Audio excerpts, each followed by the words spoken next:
नमस्कार, मैं हूं प्रियंका। आप सभी देख रहे हैं लोकमत भारत। रुक करते हैं अब तक की बड़ी खबरों की ओर। भारत और अमेरिका ने शुक्रवार को एक अंतरिम व्यापार समझौते का फ्रेमवर्क घोषित किया है। इस घोषणा के साथ अमेरिकी ट्रेड ऑफिस ने इंडियन मैप शेयर किया। इस मैप में पूरा जम्मू कश्मीर क्षेत्र, जिसमें पाकिस्तान अधिकृत कश्मीर और एक्साई चीन है, उन्हें भारत का हिस्सा दिखाया गया है। ये नक्शा सोशल मीडिया पर वायरल हो गया है। अमेरिका पहले के नक्शों में पीएको को अलग कर दिखाता था। अंतर्राष्ट्रीय मंचों और पश्चिमी देशों के सरकारी नक्शों में भी विवादित हिस्सों को अलग रंग या डॉटेड लाइन से दिखाया जाता था। इस बार ट्रंप प्रशासन ने जानबूझकर या अनजाने में एक ऐसा नक्शा शेयर किया जो भारत की सीमाओं को पूरी तरह मान्यता देता है। भारत हमेशा से जम्मू कश्मीर को अपना अभिन्न अंग मानता आया है।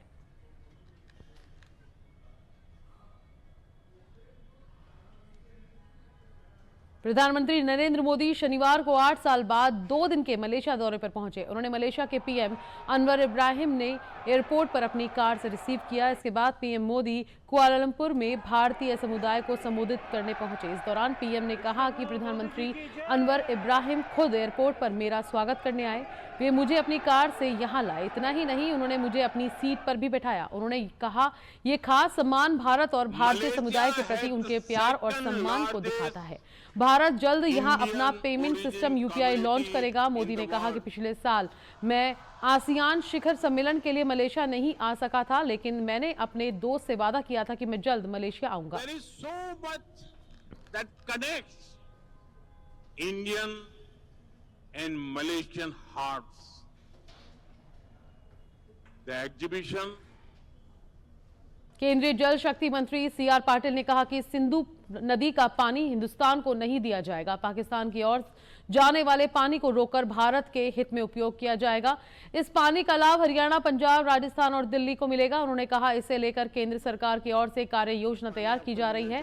पाकिस्तान जाने वाले पानी को डाइवर्ट करने के लिए डिटेल प्रोजेक्ट रिपोर्ट तैयार कर ली गई है। हालांकि जो पानी मजबूरी में छोड़ा जाता है, उस पर उन्होंने कोई बयान नहीं दिया। पाटिल ने यह भी बताया कि यमुना जल परियोजना पर काम तेज किया जाएगा ताकि पानी के बेहतर प्रबंधन और उपयोग से राज्यों को ज्यादा लाभ मिल सके। केंद्रीय मंत्री ने शनिवार को जयपुर में बीजेपी मुख्यालय में मीडिया से ये बात कही। आज ही माननीय हरियाणा के मुख्यमंत्री जी सैनी जी ने उसको सम्मति भी दे दी है। अब वो डीपीआर बनना शुरू हो जाएगा और जल्दी से उसका काम शुरू हो जाएगा, क्योंकि वो मध्य प्रदेश के मंत्री कुंवर विजय शाह ने कर्नल सोफिया कुरैशी को लेकर दिए गए अपने बयान पर माफी मांग ली है।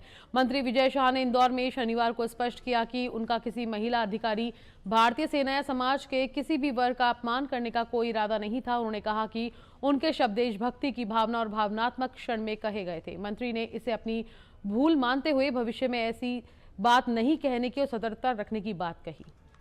कई बार कहा है, आज फिर दोहरा रहा हूं, मैंने पहले भी कई बार कहा है, आज फिर दोहरा रहा हूं, मेरा ऐसा कोई उद्देश्य भी नहीं था किसी महिला अधिकारी, भारतीय सेना या समाज, किसी वर्ग का अपमान। निसंदेह मेरे शब्द मेरी भावना के अनुरूप नहीं थे। शब्द देशभक्ति के उत्साह, उत्तेजना और आवेश में निकले थे। गलती के पीछे की भावना को अवश्य देखा जाना चाहिए। आप सब जानते हैं, मेरी कोई दुर्भावना भी नहीं थी। मैंने अंतकरण से क्षमा याचना की है, कई बार की है, आज फिर कर रहा हूं। मेरे लिए अत्यंत पीड़ादायक है कि मेरी छोटी सी त्रुटि से ऐसा विवाद उत्पन्न हुआ। मुझे विश्वास है मेरी भावना को सही संदर्भ में देखा जाएगा।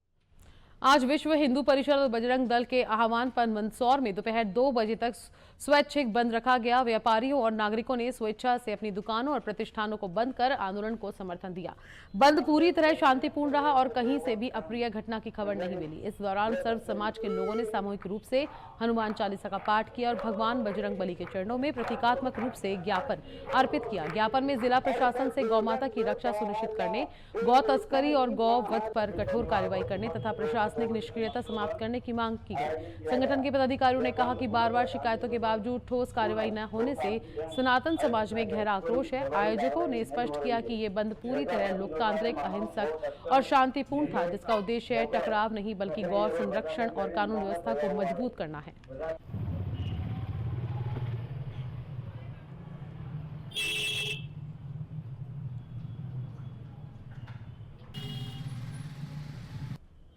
पाँच फरवरी गुरुवार को जो घटना घटी थी जीवागंज में, गुरुनानक मंदिर के पास में गाय के कचरे का जो सर मिला था, उसको लेकर हिंदू समाज में बहुत आक्रोश था। वहां पर भी धरना दिया गया था और घंटा करके यहाँ भी धरना दिया। पुलिस प्रशासन से बात की, लेकिन प्रशासन ने 24 घंटे का अल्टम दिया, बल्कि कोई कार्रवाई नहीं हुई, निष्क्रियता से काम किया। आज मजबूरन होकर हिंदू समाज ने और विश्व परिषद द्वारा ये बंद का आह्वान किया गया। हम भी नहीं चाहते हैं कि सभी लोगों को तकलीफ हो, लेकिन सभी का आग्रह था, हिंदू समाज का आग्रह था कि बंद किया जाए। परसों भाई शरीफ धर्मशाला के पीछे एक गाय माता के बच्चे का जो मुश्किल से 10-12 दिन का था, उसको काटा गया था। जब हमें विश्व हिंदू परिषद बजरंग दल को समाचार मिला, हम लोग इकट्ठे हुए, वहाँ प्रशासन को हमने इस बारे में अवगत कराया और उसके बाद हमने उनसे निवेदन करा कि आप जो है हमें इसकी तुरंत, ये घटना आज नई नहीं थी, ये मंदसौर नगर में पिछले 4 या 6 महीने के अंदर ये चौथी घटना थी। इसलिए सनातन लोगों का, हिंदू लोगों को आक्रोश फूट पड़ा और उन लोगों ने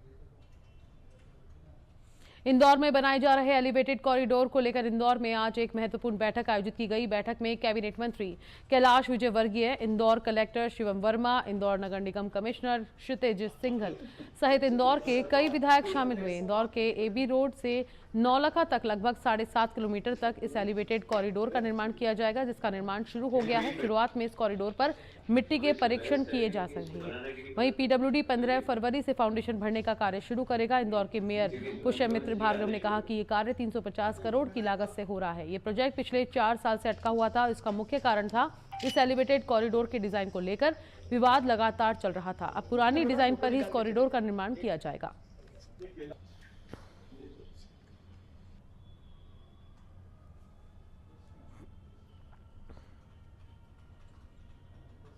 स्वच्छ इंदौर को और अधिक सुंदर व स्वस्थ बनाने के उद्देश्य से महापौर पुष्यमित्र भार्गव शनिवार को स्कूली बच्चों के साथ शहर के ऐतिहासिक राजवाड़ा क्षेत्र में भ्रमण पर निकले। इस दौरान उन्होंने दुकानदारों, ऑटो रिक्शा चालकों सहित आम नागरिकों से सीधे संवाद कर गुटखा, तंबाकू और पाउच खाने से होने वाले नुकसान के बारे में समझाइश दी।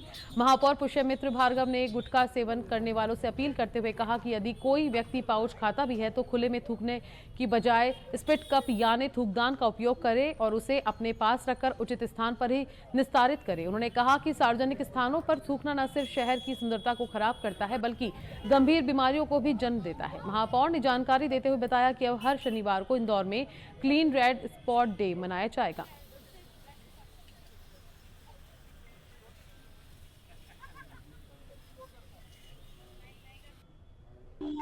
येलो स्पॉट मुक्त शहर को अब रेड स्पॉट मुक्त भी बनाना है। खुले में थूकना कहीं ना कहीं शहर में रेड स्पॉट क्रिएट करता है, तो ना तो हम थूकें और ना किसी को थूकने दें। इसलिए देश भर में इंदौर में ही नो थूकू अभियान शुरू किया था। उस अभियान को और गति देने के लिए अब हर शनिवार को रेड स्पॉट मुक्त का अभियान चलेगा। आज उसकी शुरुआत हमने सरवटे और राजवाड़ा से की है। मैं इंदौर की जनता से आग्रह करता हूं कि जो लोग भी खुले में थूकते हैं, बिना खुद थूकें और दूसरों को थूकने से रोकें। विशेष रूप से आज हमने जो टैक्सी स्टैंड है, जो हमारे सैलून हैं, उनके बाहर ये देखने में आया है कि बहुत रेड स्पॉट रहते हैं। इन सब की भी मीटिंग करके इनको भी समझाइश देंगे कि अपनी दुकान के बाहर रेड स्पॉट न दिखें। टैक्सी स्टैंड जहाँ लोग टैक्सी लगा के खड़े होते हैं, सब टैक्सी एसोसिएशन से भी आग्रह किया है कि वो ना खुद थूके और ना दूसरे जो ग्राहक उनकी गाड़ी में आके बैठ रहे हैं उनको थूकने दें।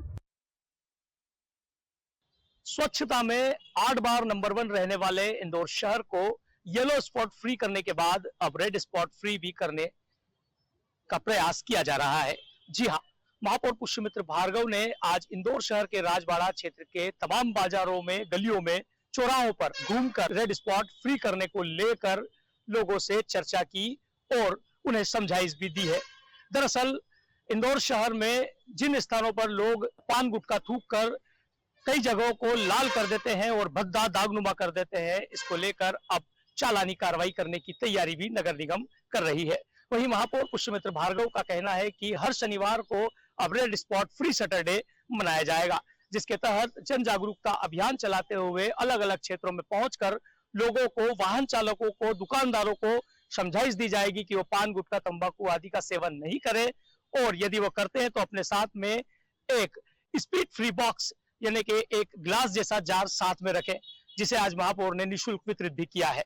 महापौर ने इसकी शुरुआत आज राजवाड़ा क्षेत्र से की है, जहां स्कूली बच्चों के साथ विभिन्न गलियों में और चौराहों पर महापौर निकले और कई वाहन चालकों और दुकानदारों को उन्होंने समझाइश दी। अब देखना होगा महापौर और इंदौर नगर निगम की यह नई पहल कितनी रंग लाती है। सतीश शर्मा, लोकमत भारत, इंदौर।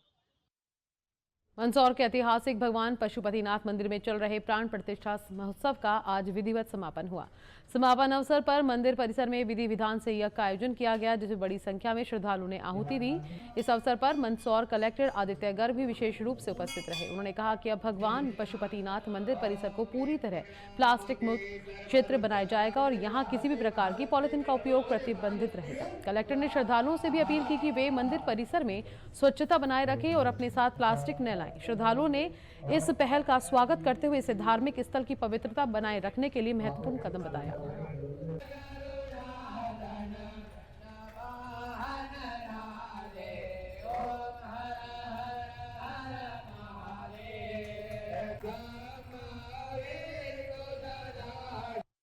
आज यहाँ मंदिर भगवान पशुपतिनाथ परिसर में प्राण प्रतिष्ठा 3 दिवसीय भगवान के प्राण प्रतिष्ठा के अवसर पर यहाँ पे एक यज्ञ और महाहवन रखा गया, जो आज अभी समापन उसका हुआ है। जी, मुझे लगता है कि जब हम लोग मंदसौर की बात करते हैं तो सबसे पहले पशुपतिनाथ भगवान मंदिर की बात उसमें आती है। तो जो हम मंदसौर को साफ सुथरा स्वच्छ रखने का प्रयास कर रहे हैं, उसकी सबसे पहली पहल यहीं से होनी चाहिए।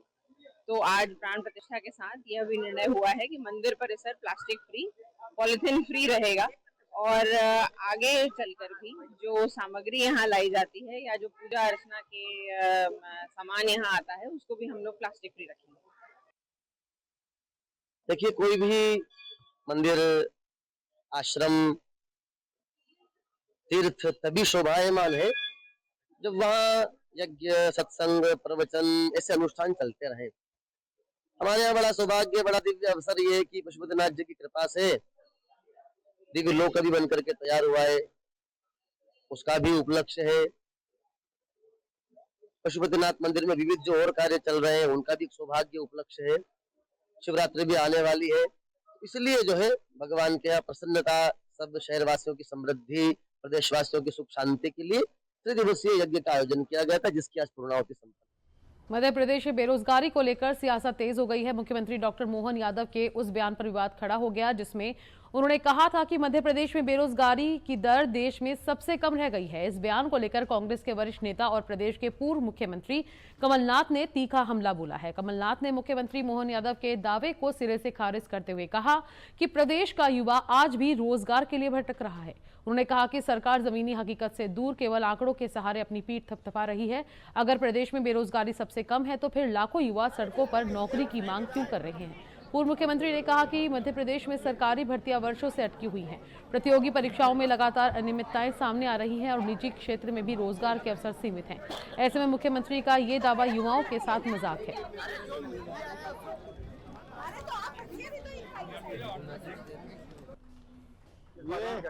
राज्य सरकार सोचती है अपनी जनता, प्रदेश की जनता मूर्ख है, झूठ बोलते बोलते हर चीज में झूठ। आज नंबर 1 है बेरोजगारी में मध्य प्रदेश, पूरे देश भर में, और ये ऐसा दावा कर रहे हैं। एमपी का बढ़ते जा रहा है, ये बड़ी दुख की बात है। मंदसौर वार्ड क्रमांक 15 से भाजपा पार्षद शाहिद मेव के परिवार में एक सनसनीखेज घटना सामने आई। गुरुवार शाम पार्षद की पत्नी रुबीना जब अभिनंदन क्षेत्र स्थित अपने घर के लिए ऑटो से जा रही थी, तभी उन पर हमला किया गया। पुलिस के अनुसार ये हमला पार्षद के सौतेले बेटे ने किया, जो वारदात के बाद मौके से फरार हो गया। बताया जा रहा है कि पार्षद की कई शादियों को लेकर पिता पुत्र के बीच पहले ही विवाद चल रहा था। आरोपी बेटा अपने पिता को बार बार ये कहता था कि वह महिला के साथ न रहे। घटना के बाद इलाके में दहशत फैल गई। पुलिस ने मामला दर्ज कर आरोपी की तलाश शुरू कर दी है और आसपास के सीसीटीवी फुटेज खंगाले जा रहे हैं।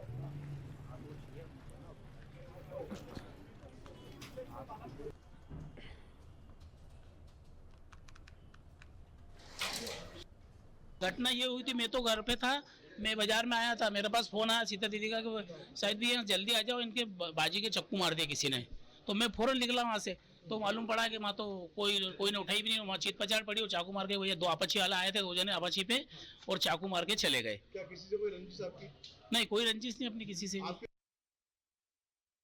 ये रुबीना नाम की महिला है और उनके पति यहाँ पर हॉस्पिटल में लाए हैं। तो उनको चाकू मारने से उस महिला की चोट आने से उसकी मौत हो गई है। डॉक्टर से चर्चा के दौरान बताया कि महिला की मौत हो चुकी है और उसमें इनका पारिवारिक विवाद ही आपस में समझ में आ रहा है। हम पुष्ट रूप से जानकारी नहीं है, लेकिन अपुष्ट रूप से पारिवारिक विवाद के कारण ही परिवार के सदस्यों में आपस में चाकूबाजी हुई है और उसके कारण ही मौत हुई है और डॉक्टर ने उसी मौत। मंडला जिला एक आदिवासी बहुल होने के कारण आए दिन शिक्षा विभाग में लापरवाही का आलम देखने को मिल रहा है।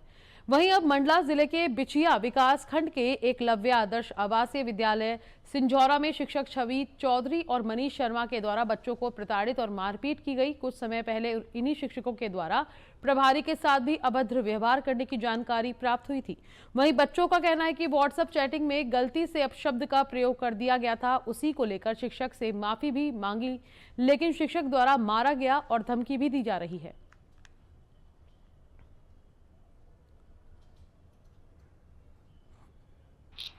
ये हमारा से जो हम पढ़ता हूँ, मेरे को पहले मैं मोबाइल यूज़ किया था हॉस्टल में, तो मेरे को उनका जो पोस्ट मिला मैं उसमें गाल दे दिया उन कमेंट में। तो उसी में मेरे को धमकी दे रहे सर, वो छवि सर बोल रहे थे कि बाहर मिलेगा अगर बालिक होता तो पैर फाड़ देता बोल रहे हैं। बाहर में धमकी दे रहे सर, जान से मारने तो ये हर बात में किसी देने की धमकी देते हैं।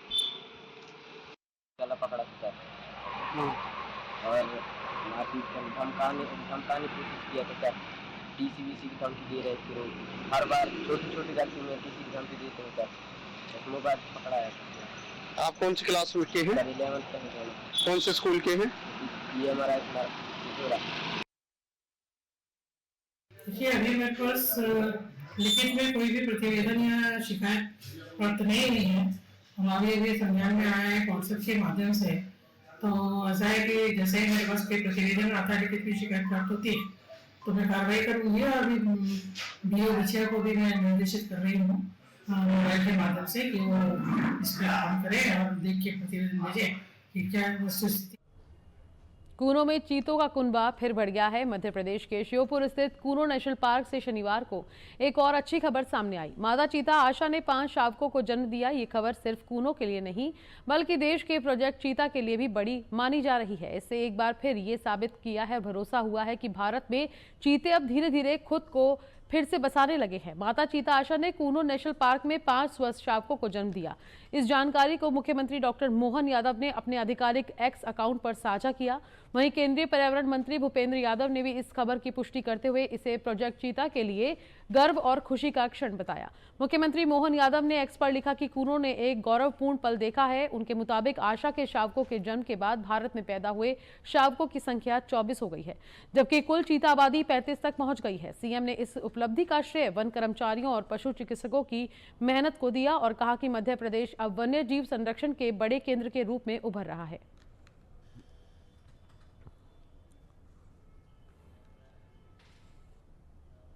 प्रदेश के मुख्यमंत्री डॉक्टर मोहन यादव 8 फरवरी को शहडोल जिले के 1 दिवसीय दौरे पर आ रहे हैं, जहां वे विकास और आस्था से जुड़े बड़े कार्यक्रमों में शामिल होंगे। मुख्यमंत्री सबसे पहले धनपुरी नगर पालिका द्वारा करीब 20 करोड़ रुपए की लागत से 10 एकड़ क्षेत्र में निर्मित अत्याधुनिक और सर्व सुविधा युक्त धनपुरी वाटर पार्क का लोकार्पण करेंगे। इसके बाद वे जयसिंह नगर जनपद क्षेत्र के ग्राम गंथिया स्थित पवित्र सीतामढ़ी धाम पहुंचकर माता शबरी की प्रतिमा का अनावरण करेंगे। इस दौरान मुख्यमंत्री 767 करोड़ रुपए की लागत वाले 142 विकास कार्यों का लोकार्पण और भूमि पूजन कर शहडोल को विकास को नई सौगात देंगे। कलेक्टर डॉक्टर केदार सिंह के अनुसार मुख्यमंत्री का ये दौरा शहडोल के सर्वांगीण विकास को नई रफ्तार देने के साथ उनकी धार्मिक और सांस्कृतिक पहचान को और मजबूत करेगा।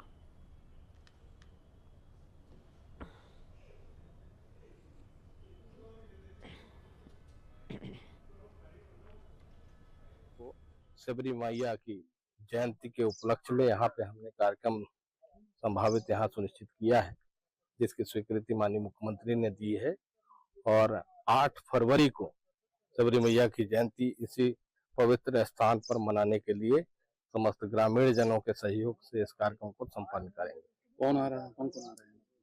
इस कार्यक्रम में माननीय मुख्यमंत्री महोदय डॉक्टर मोहन यादव साहब और पर्यटन मंत्री हमारे धर्मेंद्र भाई लोधी जी और इसके अलावा हमारे स्थानीय सांसद विधायक सब शामिल होंगे। लगभग कितने लोगों को शामिल होने चाहिए? शहडोल जिले में माननीय मुख्यमंत्री जी के कल 2 प्रोग्राम हैं। एक धनपुरी में कुछ वहाँ नगर पालिका ने नया बना है जो जयपुर विधानसभा में कार्यक्रम आएगा।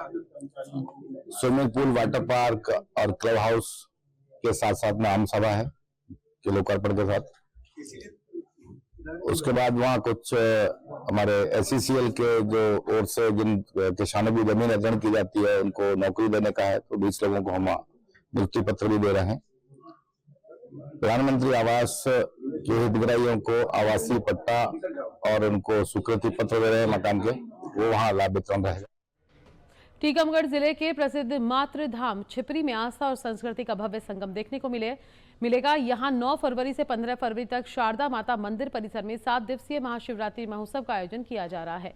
महोत्सव के दौरान महारुद्र अभिषेक, साध्वी पीताम्बरा दीदी की श्रीमद् भागवत कथा और प्रतिदिन शाम को सांस्कृतिक कार्यक्रमों की श्रृंखला आयोजित होगी। कार्यक्रम में देश के प्रसिद्ध भजन गायक लखबीर सिंह लखा और पवनदीप सिंह अपनी भजनों की प्रस्तुति देंगे। वहीं बुंदेलखंड की लोक संस्कृति को मंच पर सजाएंगे बुंदेली कलाकार लीलाधर रैकवार, मुस्कान प्रजापति, रवि अहिरवार, जितेंद्र चौरसिया और कविता शर्मा, जो अपनी लोक गायन कला से समा बांधेंगे। गौरतलब है कि मातृ धाम छिपरी देश के प्रसिद्ध संत रविशंकर रावतपुरा सरकार महाराज की जन्मस्थली है और उन्हीं के सानिध्य में ये भव्य आयोजन किया जा रहा है।